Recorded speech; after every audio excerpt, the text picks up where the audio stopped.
The one thing that I found that really works well is sending an email or invitation over, to those people and just going, hey, come to this meeting, ask every question, because you're looking for the detractors. You want to invite them, welcome them, because those are your people who actually, if you can win them over the quickest, you're going to get your sale that much quicker. Everybody wants to close sales, and really to grow your business, you need to close some big sales. How do you close a $500,000 whale? That's what we're going to talk about today, is the enterprise sale process for closing really large accounts. Joining me today is Jonathan Pierce. He is an account executive for enterprise sales. Jonathan, welcome to today's podcast. Oh, Raj, thanks for having me on, man. Looking really excited about this one. Yeah, I am too. And this is part 2. So Jonathan was on an earlier podcast about how you close enterprise sales between 20K and 60K. Very valuable tips. If you haven't caught that podcast, the notes are below. You can just click on the link to watch that. Today, we're going to talk about how to go even bigger. So Jonathan, let's go ahead and get started. There's probably a lot of prep work and a much longer sales cycle time for closing a $500,000 deal. I'm going to imagine there's lots of people you have to get to influence that deal, not just one single buyer. So let's get started with that conversation. What are the first steps as you prepare to figure out who could actually be that $500,000,000 deal?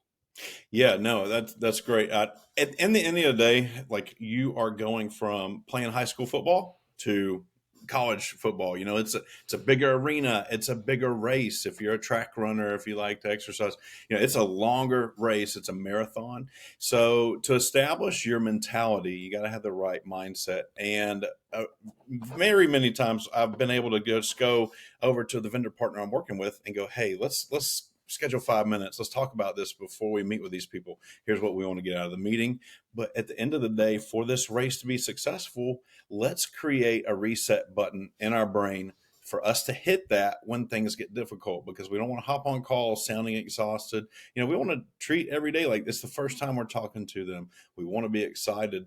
And again, it's that stamina is going to be necessary. So if you can create that right out of the bat, then you're going to have a team that's at least prepared to win. I think that's really important, that frame of mind, your mindset going into it, knowing that this is a long haul, knowing that you're not going to be able to just pick up the phone a couple of times and suddenly close this deal. I think that's important. So let's first figure out like how you actually identify who you should be talking to. Yeah, no, the big important thing to do, especially with your vendor partners, is create an org chart, right? We want to understand who are the decision makers, and we're asking those questions when we're on the discovery and the deep dives, right? So again, going back to the podcast one, who needs to see this tool with you? What's the last tool you purchased, and what did that process look like? Has it changed? Are you talking to somebody on this discovery deep dive that has actually closed, a SaaS product in your organization? So you need to know all those things so that you can start building your org chart and going, okay, I've got to talk to this person. I've got to talk to this person. So then you're asking for the next steps. Hey, when do you talk to that person again? How do they want to be involved? What is their level of involvement? So you're asking all the emotional, intelligent questions, so you're not pushing too hard. And when you go for the invite, hey, I want to send an invite over to that person, or can you look at their calendar for me, right? Go ahead and get this ambassador that you've created to give you the insights into how to meet. And when it comes to the IT and the security team on the bigger enterprise level, you're going to have all these, teams of people that need to see everything. The one thing that I found that really works well is, sending an email or invitation over, to those people and just going, hey, come to this meeting, ask every question, because you're looking for the detractors. You want to invite them, welcome them, because those are your people who actually, if you can win them over the quickest, you're going to get your sale that much quicker. Yeah. I heard an interesting phrase the other day where when you're on a call, you want to identify the type of person, like every type of person, because there are going to be people who are the talkers, the walkers, and the blockers. And you want to know where everybody stands so that if you've got blockers in the room, your detractors, you want to know who they are so that you can start planning your process of overcoming their objections. Yeah. And on the bigger deals, even when you're following the process, let's say they've got 5 board meetings, and I was walking a big enterprise customer through that last year, And then we rolled into the new year. They had come to all the approvals, and they're like, all right, when we get back, the first Friday, send the DocuSign in the new year. And we walk back in, the CEO on the first day back goes, all right, everything I approved last year, we need to reaffirm, like go through the entire process again. So again, hit that Wow. mental reset button is all I did. Of course, my vendor partner was like, oh man, oh gosh, that was already exhausting. Maybe the guy we have, doesn't have the power, he doesn't have the influence. So all those questions happen. And you just go to work, Mhm. and you do have to judge whether this is still a viable option. And I think when we don't know what's going on the other side, especially for the SaaS people out there doing everything over Zoom, professional nudges are a good tool to kind of mask that persistence. I've had many people tell me after they've joined, going, I really like you because you cared about my trust, but then you didn't let me forget about you, and you did a really good job of masking that you were trying to push me. Mhm. Those nudges are going to come in handy on these big deals. One of the things that you and I had talked about is that a large sale like this is a consultative sale, because people aren't just going to talk to, let's say, a sales rep just because they're ready to buy. They need to be sold on something. They need to be comfortable making those decisions. And so, talk to me about what you do to set up some of these meetings to get people talking about, in your case, cybersecurity. Um, how do you actually get people to show up? What do you send to them? Yeah, honestly, I cold call. That's the biggest, way to just interrupt everyone's day. And I know we mentioned this last podcast, but think about interrupting somebody's day. And if you do that well, you can just say, hey, I'm a zero trust architect, or I'm an architect or a consultant for big companies. And the reason people keep using me, right? So that crowd intelligence, other people use me. I say that a lot. Or the Mhm. Another time I had this happen, but when I'm going for the meeting, I'm going, all right, other people have used me. And sometimes it's taken 1, 3, 5 years, for us to architect things and interject. And we want to make sure it's smooth to do that. What kind of conversations are you guys having right now that you're building out your plan for your 1, 3, or 5 year strategy? Do you have a 3 or 5 year strategy? And about 90% of the time, they don't. People are going to Mhm. go, no. And I was like, great. Let's have a 3 minute conversation. What does that look like for you guys, to be more proactive? That's great. I love the way you're softening the conversation talking points, because you're not selling anything right now. You're just asking them what's going on. What kind of conversations are you having right now in your organization? Because if they're talking about something completely different, it's going to be a much longer sale for you to convince them to start following something that's headed in your direction. Yeah, because I care about my use of time and energy, right? These Hmm. enterprise, you really have to make sure you're, on the right product at the right time at the right price for them. And that goes back to, are they looking to purchase right now? What is their process? And then you're just building your pipeline. If this company isn't the one that's going to buy in the next 6 months, put them in next year and just keep a cadence, right? Those professional nudges. It goes back to Hmm. Hmm. Now, chances are, if you're making a big sale like that, very unlikely that there's not somebody in the room already that they're using. You're that. probably going to be running up against an incumbent. So, what kind of things do you say to them to determine their level of happiness with that incumbent and their willingness to change? Yeah. No, there's some good soft questions.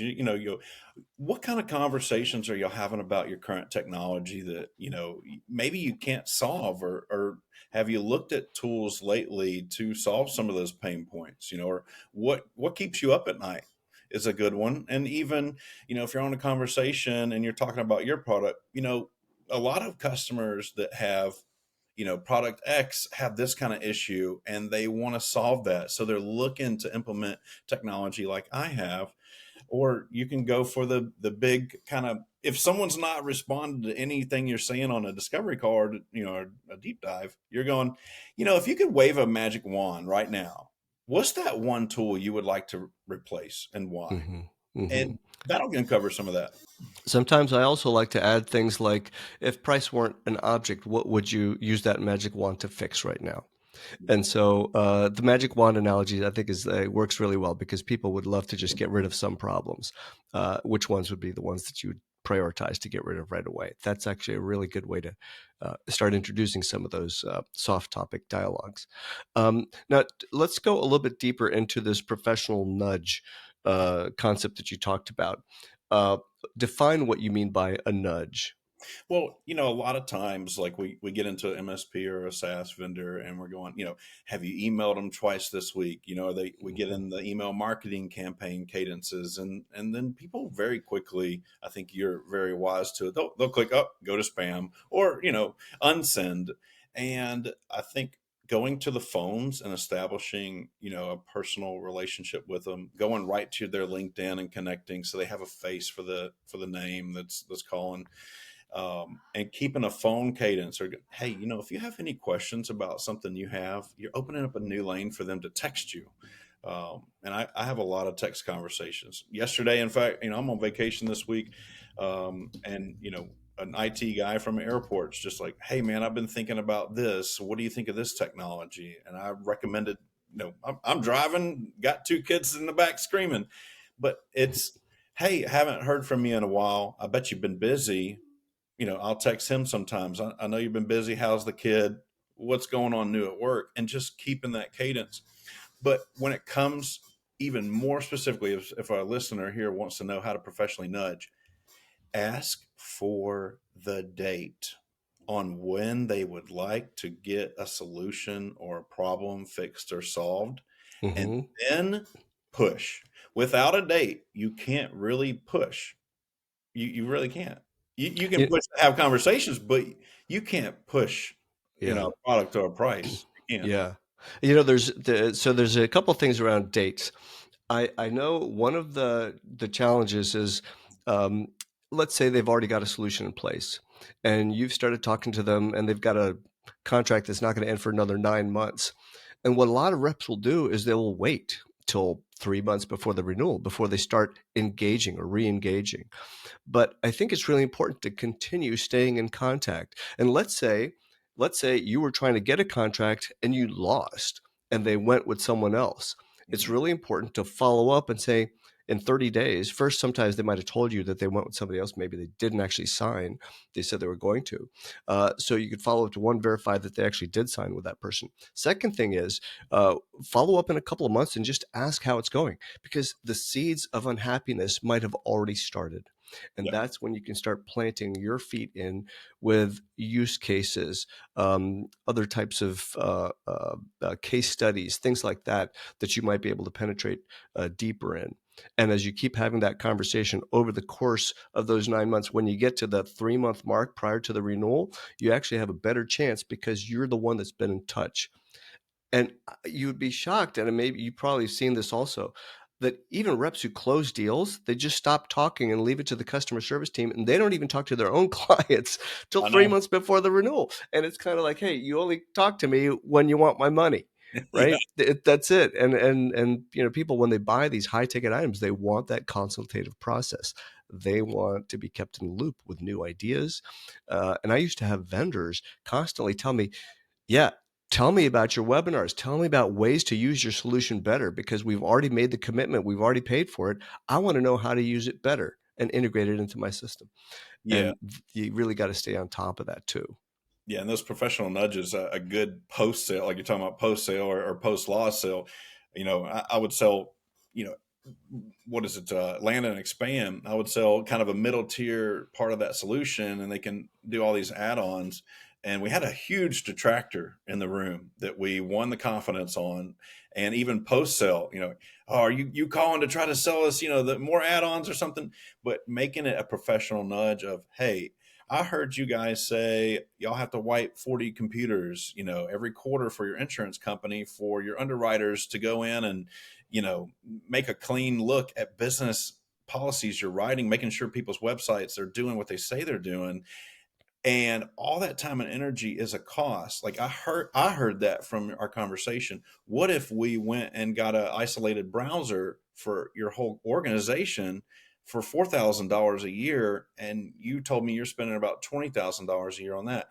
your detractors are going to go, oh, he's not just trying to sell me something. He cares about my business. And Hmm. that's that professional nudge, you know. Yeah, that's really important. And I like that you use phrases like, another client had a similar situation, and then you describe what that situation is, because people don't want to feel like they're the only one buying your solution. They want to see how others have been successful with your solution. Yeah. One more point before we shift to the next topic on dates. Another thing that I find useful is when you ask somebody for the date that they need to have everything implemented by, I always follow up with, well, what happens the day after that date? Mhm. And it's important because you want to know how firm that date really is. It might be, oh, we have to have it in place because that's when our contract ends. Now you know that's a fixed hard date. Yep. If they answer, well, we're going to keep looking until we find a solution, then you know that that date's sort of a little bit fuzzy, and you might actually get the runaround when you try to close by that specific date. So it's important to ask that follow-up question: what happens after that date, just to get a sense of whether that's a hard date or not. Yeah, no, having that reason, there was a customer that I was advising on, some IDP solutions, and they go, yeah, we need this implemented in less than 30 days. So we started to absorb the POC as the actual deployment. And I was like, well, what is going on? I know you have a lot of projects, but what is actually going on? Oh, I need your tool in before I can install this other tool, and they are waiting to sign on that. So, Hmm. importance, absolutely understanding data. Yeah. Let's shift over to third-party validation. There are organizations like Gartner, Forrester that come out with these reports, and a lot of times large companies that spend half a million, $1 million is in products for one vendor will look at these reports. What is your recommendation on how you actually structure a conversation around somebody who is using those types of reports, which may or may not be really as accurate, but they use it because it's safe. Yeah, it's a name people know. So when Yeah. people share with me, let's say, hey, I checked this price on Gartner. Hey, I've been talking to Gartner about this or that, and, or a consultant, even a consultant. Hmm. The question I ask them is, well, what customer was that for, right? What size customer? What use case was that for? And Hmm. ultimately, they're always going to come back going, oh yeah, it was enterprise, and we're only 150 employees. I mean, that Yeah. 99% of the time when people go out Yeah. and they're getting that data, like, yeah, that was for a 30,000 employee organization. And so Yeah. they may come into the room looking at your quote going, well, this price per user per year is not lining up with what I know. And Hmm. we've had those conversations. They're tough conversations. And basically you Hmm. have to stand your ground because you're going to give them the best price for who they are and what they are and what they're doing. But Hmm. you can't go outside and get 50% off just because Gartner said GE Yeah. did it with 30,000 employees. Yeah. Right. Yeah. Well, if you want to buy 30,000 for your 150-person company, that's great, but it's Yeah. going to be a pretty large sale price there. Talk to me about the concept you have called puppy. Yeah, puppy is. I mean, it's an industry term. Price per Mhm. user per year. People want to know that rate. It's like going and buying a car, wanting to see the invoice price. You want to know, or shopping bank loans. You want to know, hey, what's the best APR right now I can get? What's the best price per user per year? So there's usually scales of you're going to buy SaaS products. You're like, hey, I'm a 100 employee organization. Well, you're probably going to pay the highest puppy, the price per user. Mhm.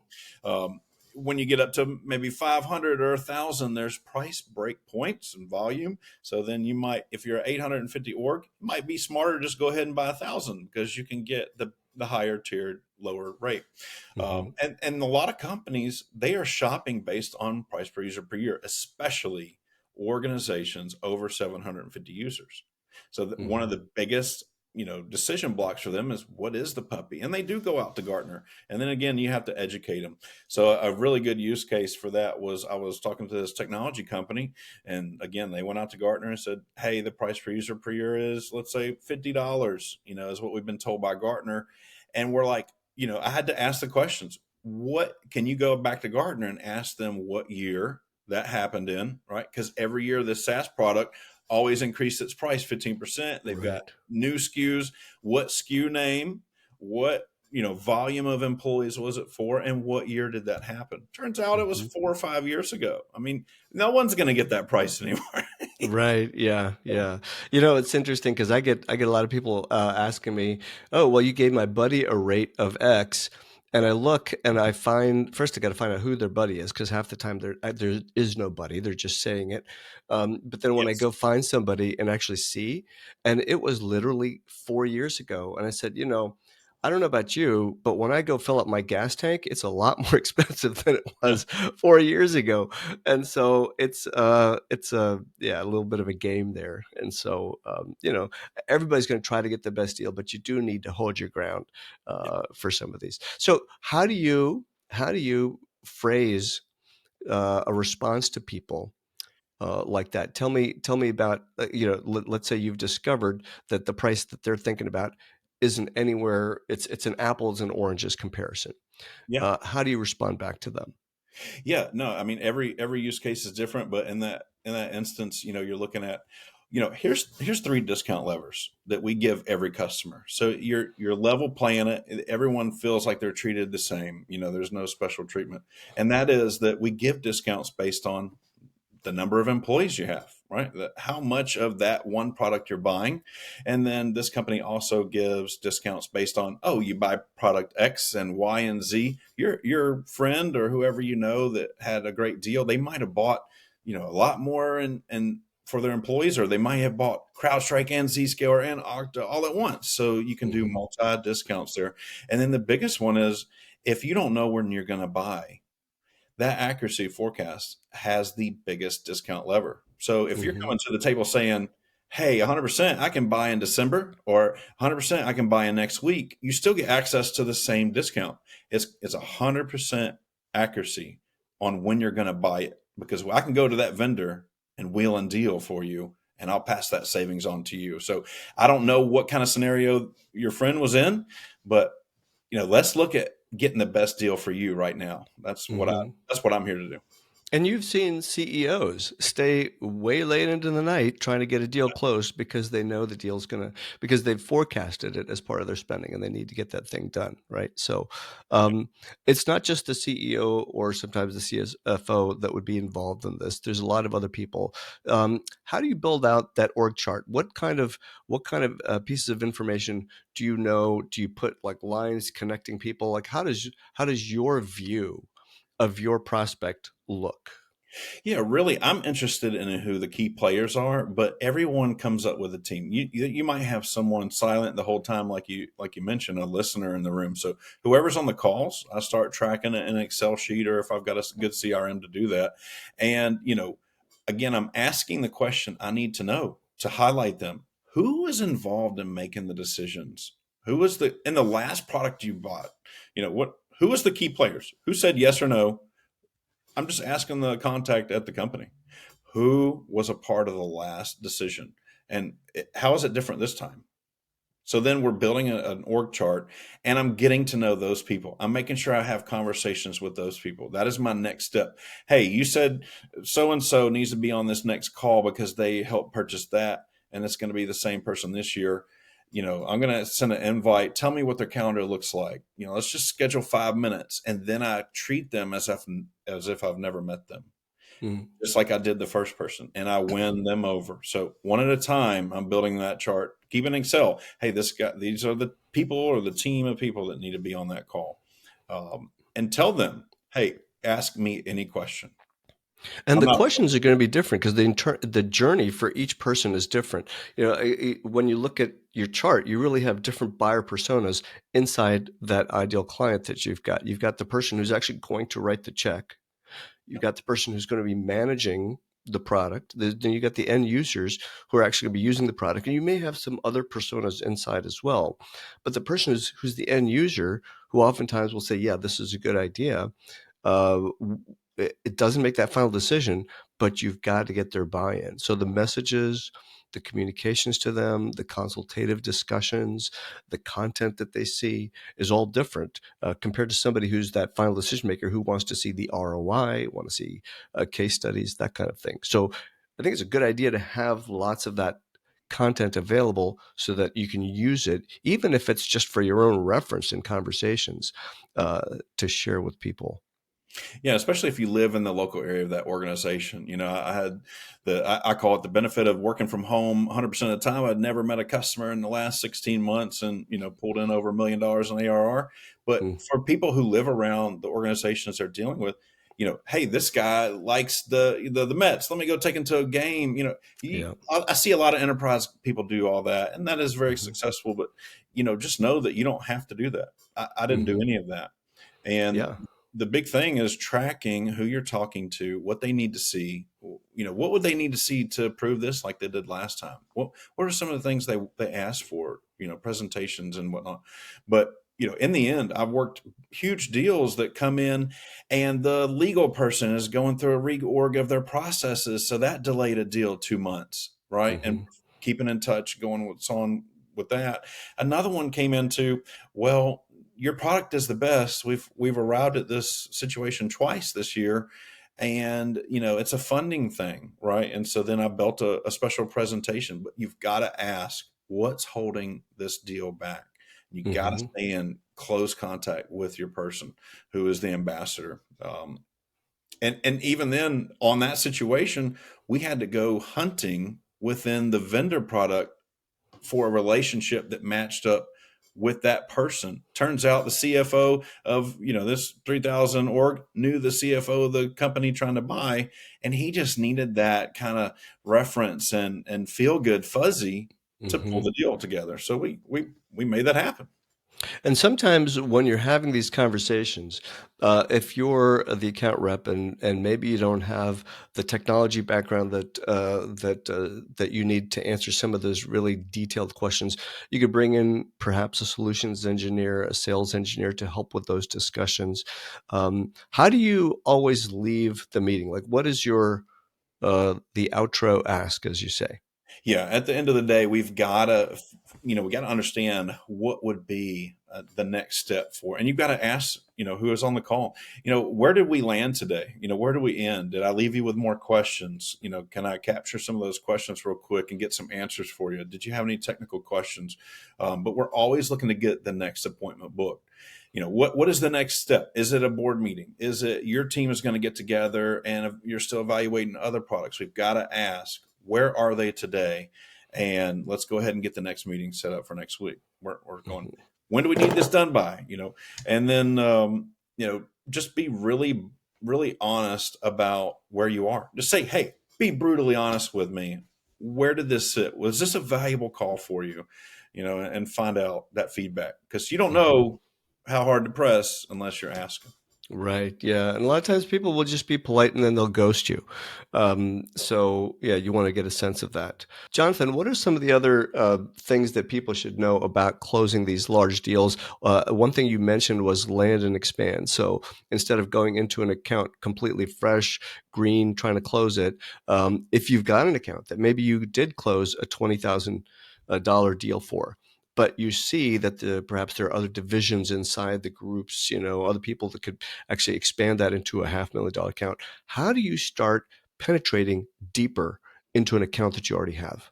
Yeah, no, it's a great question. Understanding that your products and how they can be sliced and diced. So if budget is an issue right now and they want all the bells and whistles, there's a prime example of a company who I had an $800,000 quote. This was the IT's dream list of everything they wanted, and the CFO was knocking it down, kicking it down, and then the CEO came and he's like, "I want it," but we couldn't get past the CFO. So again, it's easier to eat small bites than trying to shove the whole pizza in your mouth. So, Hmm. hey guys, let's position this as, here's a critical piece to this product that we want to institute. Let's get that part. That's 50% of the cost. So we can already narrow this down for your CFO to start having a more bite-sized approach. And that's critical. You got to understand your product to do that though, and give Hmm. them a journey. Say, a lot of customers I talk to, everybody's in a budget situation. And what worked well for them is we started with half of the product, and we started with, a portion of the users, and threw in some executives, and they saw the benefit. and we were able to, grow that product and then get the other half of the product in there. So it becomes a 2 to 5 year journey instead of I got to get it all right now to close the deal. There, a lot of times, account executives might find themselves in a situation where they've been able to close a 20K deal without needing to go up to the CEO, CFO level. The manager that they purchased, who purchased their tools, had enough budget authority to be able to do that, but they don't have enough budget authority to go start spreading it across the company. What kind of questions can you ask the team that you've already sold into to get introductions to other teams across the organization that may also benefit from the product? Yeah, a lot of landing and expanding is obviously you've got to have a great track record of something rolling out and deploying smoothly. But, Mhm. again, including them on that POC, including the next decision maker. Hey, if we can get this right and this works well for you, would you guys see this being, the big portion of your business, like rolling this out to the rest of your users? And Mhm. having them a part of the plan is going to be key. Let's say you didn't do that because they were afraid that something was going to break. You want success to happen and then go for the ask. It's all about that conversation bank of I need to give in order to ask too. And we talked Mhm. about that in the last call. Yeah, excellent. Jonathan, thank you so much. It was a very insightful conversation on how you close these big whales. These aren't just big fish, these are whales, large accounts. Absolutely can be done. People do it all the time. Longer sales cycle, but there's a lot of moving parts, and this is how you manage it. Yep. Thanks again for joining us today on the morebusiness.com podcast. Thanks for having me, Ross.